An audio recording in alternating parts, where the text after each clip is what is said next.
Lee is now on his final approach towards impacting the northeast United States. Bermuda is currently under the gun for the worst that we're going to see with Lee as he passes to their west as we speak. Today we're going to take a deep dive into exactly what conditions not only Bermuda will continue to see throughout the day today, but what it looks like for the northeast and eastern Canadian provinces as we go through the weekend. We'll also take a moment to talk about the latter half of hurricane season and what Nigel looks to do for us as he begins to develop out in the eastern Atlantic and push off to the west-northwest. And as Nigel begins to bloom, it looks like Ophelia could possibly be hot on his trail, so we'll find out a little bit more as we get into this current episode of Weather Center Nazario.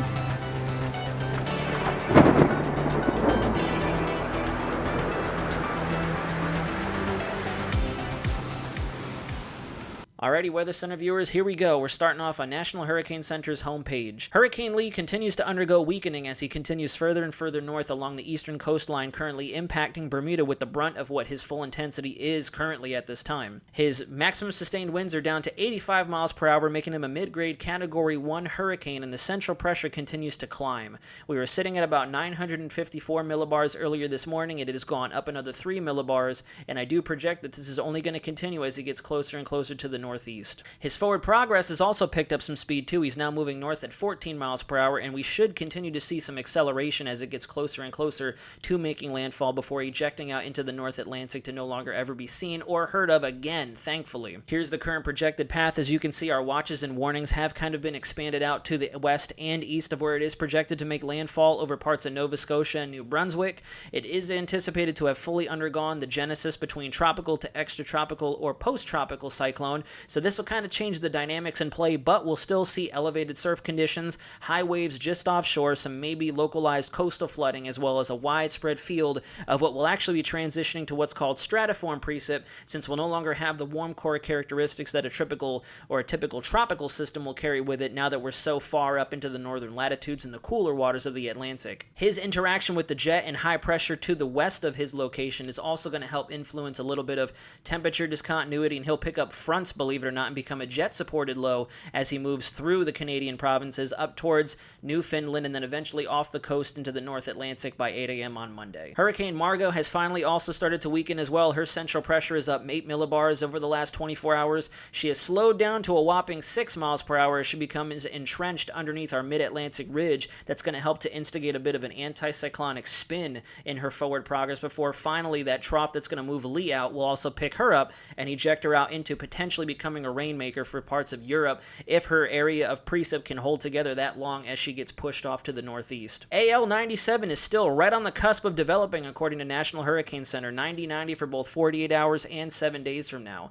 I do anticipate we'll see Tropical Storm Nigel come out of this system. However, on satellite currently, it's looking a very elongated mess. We've seen an increase in thunderstorm coverage both close to the center of circulation and along its north and southern portions, but I just don't see any kind of organized or consolidated center to really call it a depression, let alone a tropical storm.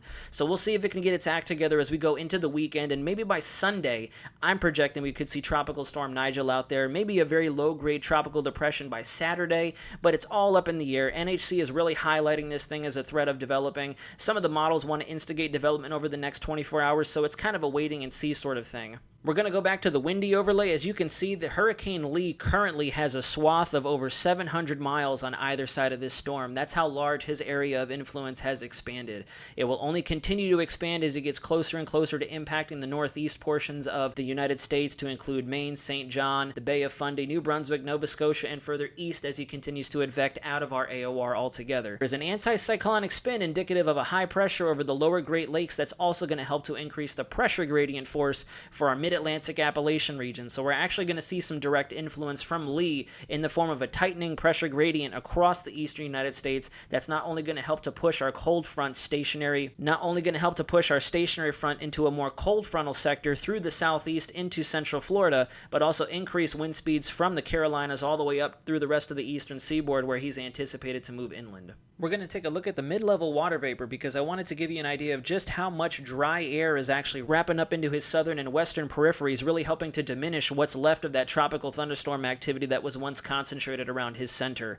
This is likely to continue, and I believe Bermuda is only seeing what remnant moisture of the tropical rainfalls that were once previously associated with this storm. Bermuda is actually seeing the worst of it right now, as a matter of fact. They're under tropical storm conditions, very high surf conditions, as well as rip currents along the beaches out there, so please make sure you stay indoors.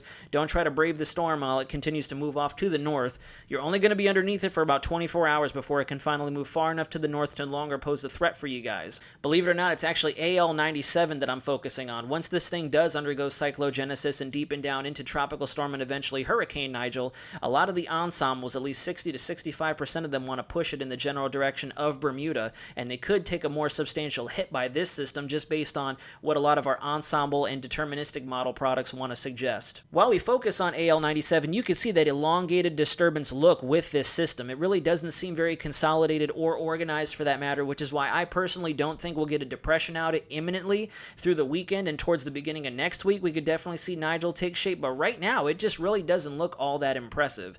In comparison to some of the waves we've had wander off of Africa, to include the one just upstream of it right now, this storm just really doesn't seem to have its act together. But am I saying that we can't see a tropical depression out of it?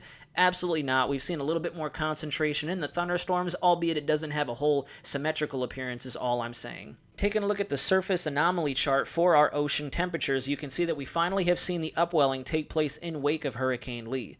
When he went out and bombed into a Category 5 storm, you could imagine that it essentially zapped the North Atlantic of a lot of its energy source, including that hot tropical water I was mentioning earlier. So despite the fact that we are seeing a cooling trend in his wake, and that's where future Nigel is anticipated to track, I'll take you over to the surface analysis chart of what our temperatures look like, so that way we don't get kind of confused thinking it's cooler out there. We won't see any more development, because actually as we switch on over to the next page, you can see that despite Hurricane Lee having used up a lot of the energy source to fuel tropical cyclones, we still have about 82 to 84 degree Fahrenheit temperatures in the ocean situated over the central and western parts of the Atlantic. You can see the areas once impacted by Idalia and Franklin are starting to warm back up as well. So as that system travels off to the west and eventually the northwest, we could still see some intensification of it, maybe into a Category 2, Category 3 style storm as it gets closer and closer to Bermuda. We're watching you guys closely out there, okay? We got your back. Here's a look at our significant wave heights on the Euro model. You can see that the waves off the coast of Bermuda are getting very, very sporty, and as it continues to move further north, that wind field is going to expand. And realistically speaking, along the coasts of Nova Scotia and portions of Maine, all the way down into the rest of the northeastern United States coastlines,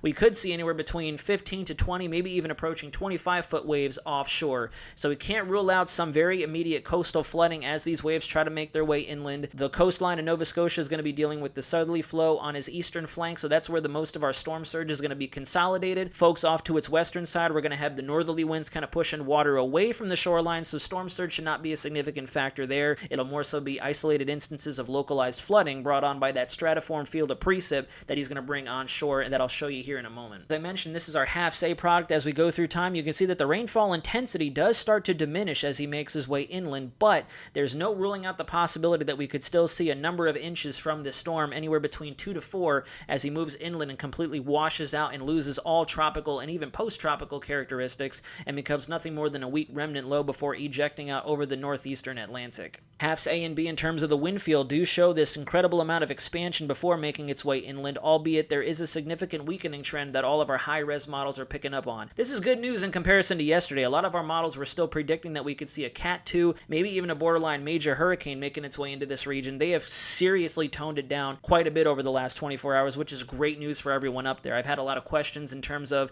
if this could be related to what we saw with Fiona last year, and we're definitely not anywhere near the same ballpark now. We'll still see quite a wide span of tropical storm force winds. We're actually expecting the upper periphery of the mid-Atlantic states to see anywhere between 30-40 knot gusts with this storm as it continues to make its way closer to landfall. Those conditions will also diminish as it moves further and further off to your north and east, but all in all, we're going to feel something from this storm along the eastern seaboard all the way down to central Florida in the form of pushing that front through us. Alrighty, now that we've kind of broken down the incidentals and the new up-and-comings with Hurricane Lee, soon to be Tropical Storm Lee, and then post-Tropical Cyclone Lee, let's switch gears over to our probability charts on the euro. Over the last couple of days, we've seen nothing but more and more of a positive trend in favor of development in the MDR and the Central Atlantic.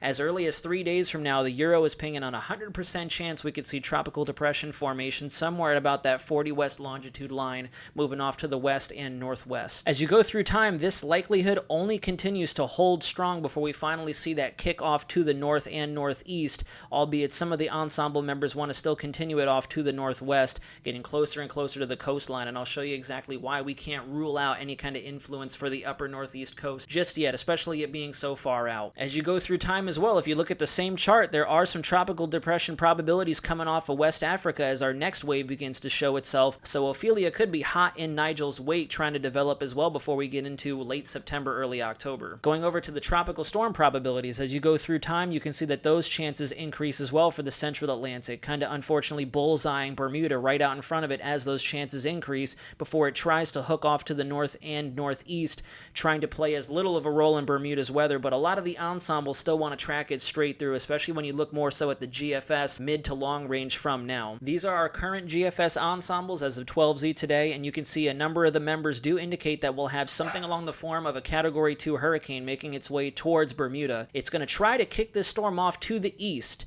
Things are looking a little bit more favorable as of now in terms of missing a direct impact by future Nigel, but it's still a little too close for comfort, and I'd rather just kind of keep a close eye on it, because any closer or any further wobble to the west, and we're going to be taking a possible direct hit by this system as it comes across the Central Atlantic. You can also see we have some pretty favorable agreement that Ophelia will develop into a depression and eventually a tropical storm over the East Atlantic as we get towards the back end of this loop, and even a faint whisper of something forming along our Central American gyre once again, at least being picked up by our ensembles very late in the GFS run. I definitely don't have a whole lot of confidence in that. Once I start to see a trend with other model platforms, maybe we can begin to talk about it, but it's something at least worth noting since CPC does indicate we could have a potential cyclone source region out there as we get into the early couple days of October. Here's a look at our latest European ensembles. As you can see that there are in general agreement we are going to get something in the Central Atlantic pushing in the general direction of Bermuda, and a lot of them are indicating a Category 1, if not just a little bit stronger than that, approaching the island, so I want to keep a close eye out to our viewers out there in Bermuda, especially as this storm tries to further intensify. This isn't 12Z data, this is still 0Z from yesterday, the European model. We don't have all of 12Z in, but I wanted to give you a quick glance as to why I think we can't rule out the northeast coastline of the US and eastern parts of Canada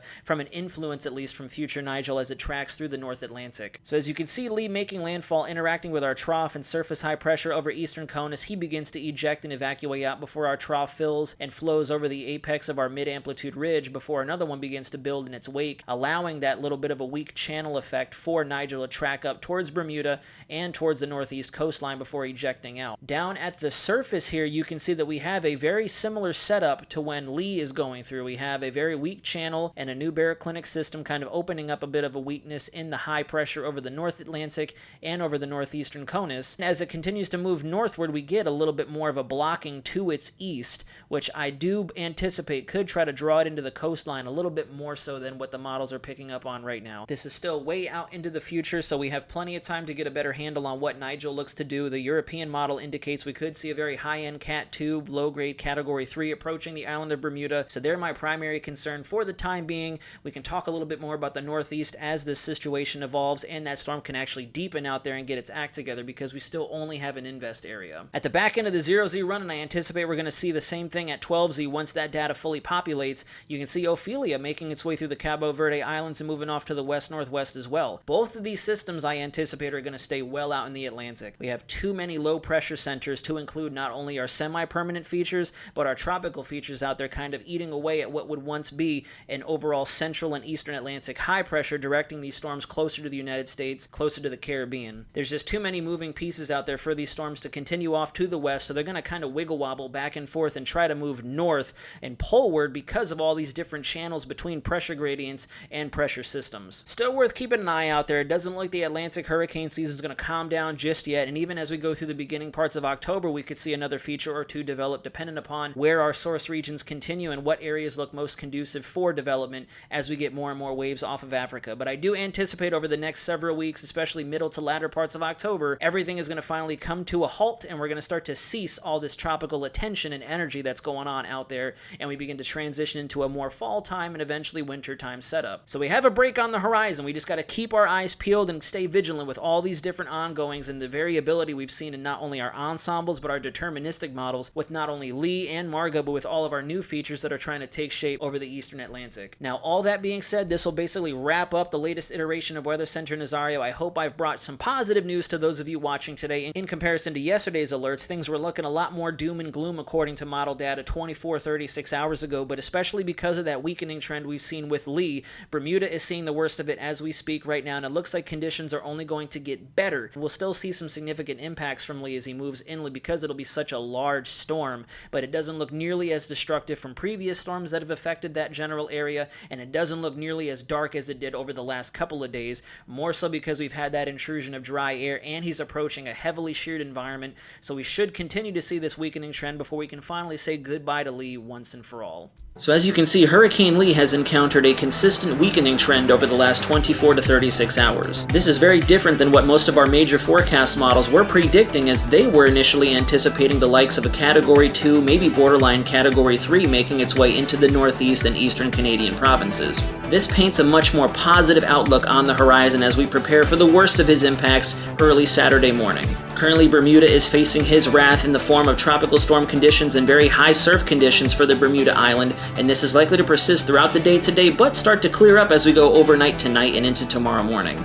We're going to have to watch Nigel because a lot of the forecast ensemble members and deterministic tracks as of now predict that we could come close to a near direct hit in the likes of a Category 2, maybe a very low-grade major hurricane as he makes his west-northwest track into the central Atlantic. This could change, and there is still quite an amount of swath inconsistency with his ensemble products from a large variety of model members, but as we go for now, this has been the trend, so Bermuda, we're keeping an eye out for you. Depending on how the pattern shakes out, Ophelia on the horizon could be a little more worrisome. Once we can evacuate the North Atlantic AOR of all these tropical and low-pressure entities and kind of make a return to form, if you will, this system has a chance of pushing a little further westward with all the high pressure trying to build back in wake of the likes of Lee, Margo, and Nigel once he can get his act together and push to the north of our Atlantic AOR.